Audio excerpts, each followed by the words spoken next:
c'est la Hesse au Moyen-Orient. Entre le Royaume d'Arabie Saoudite et la République islamique d'Iran, ça n'a jamais été l'amour fou. En même temps, avec d'un côté des Saoudiens sunnites et de l'autre des Iraniens chiites, ça partait déjà pas sur de bonnes bases. Mais là, ça devient quand même chaud, puisque leur rivalité se joue au détriment des pays voisins. Aujourd'hui dans Cassius Bolos, on vous explique en 5 minutes pourquoi depuis 2016, un vent de guerre froide souffle sous le soleil du Moyen-Orient.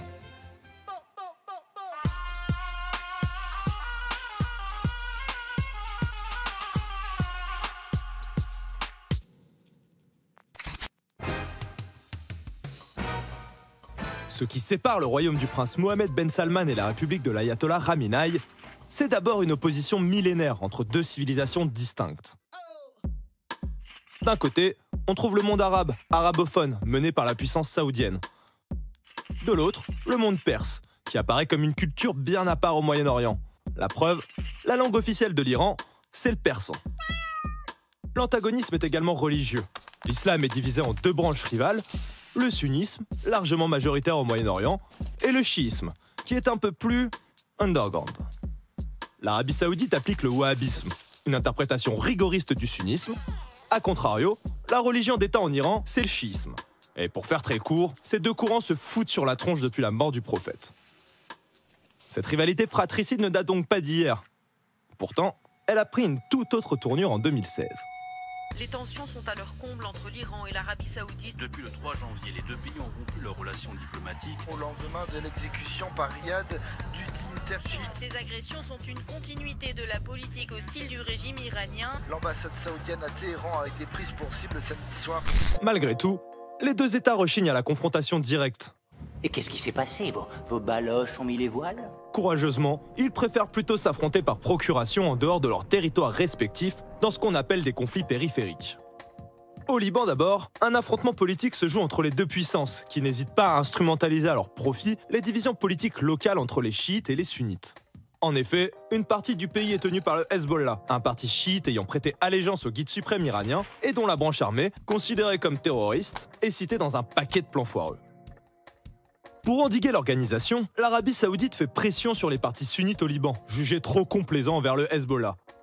En novembre 2017, le Premier ministre libanais avait même dû annoncer depuis Riyad sa démission forcée après avoir été séquestré par le pouvoir saoudien.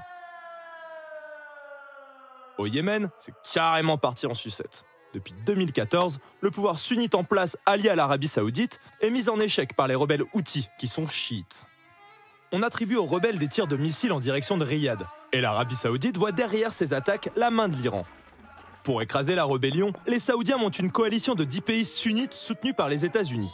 Mais le conflit s'enlise, alors que les victimes s'accumulent chez les civils. En Syrie, c'est encore pire. Là-bas, c'est les populations sunnites majoritaires qui s'opposent au pouvoir alaouite, une branche du chiisme. C'est pour ça que l'Iran et le régime de Bachar el-Assad, c'est des poteaux de longue date. En 2011, une révolte contre le pouvoir éclate, et des éléments iraniens sont envoyés en Syrie pour soutenir le régime et au passage dézinguer tous les opposants.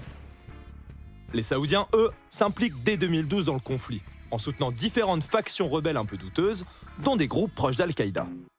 Bon, faut pas se leurrer, c'était surtout l'occasion de mettre un petit taquet à un allié de l'Iran. Vu comme ça, on aurait presque l'impression que le jeu des alliances au Moyen-Orient correspond aux affinités religieuses.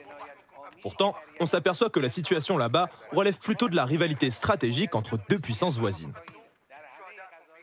Ce qu'il faut savoir, c'est que la révolution islamique de 1979 en Iran a cristallisé une opposition fondamentalement politique entre les deux rivaux.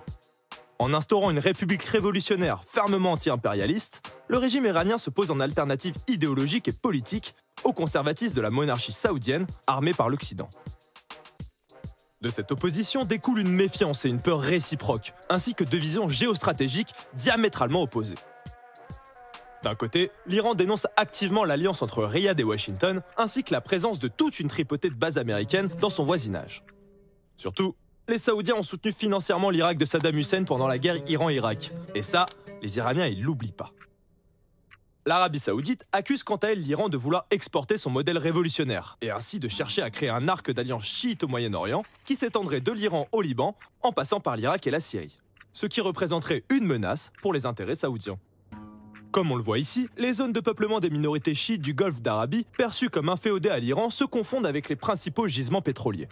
Et là, on touche au cœur du problème. Puisque ce qui fait surtout flipper les Saoudiens, c'est avant tout la possibilité d'une révolte des populations chiites sur leur territoire. Je sais pas ce qui me retient de te casser la gueule, tiens. La trouille, non? Ouais, ça doit être ça, Laurent. Bref, ça sent le gaz au pays de l'or noir.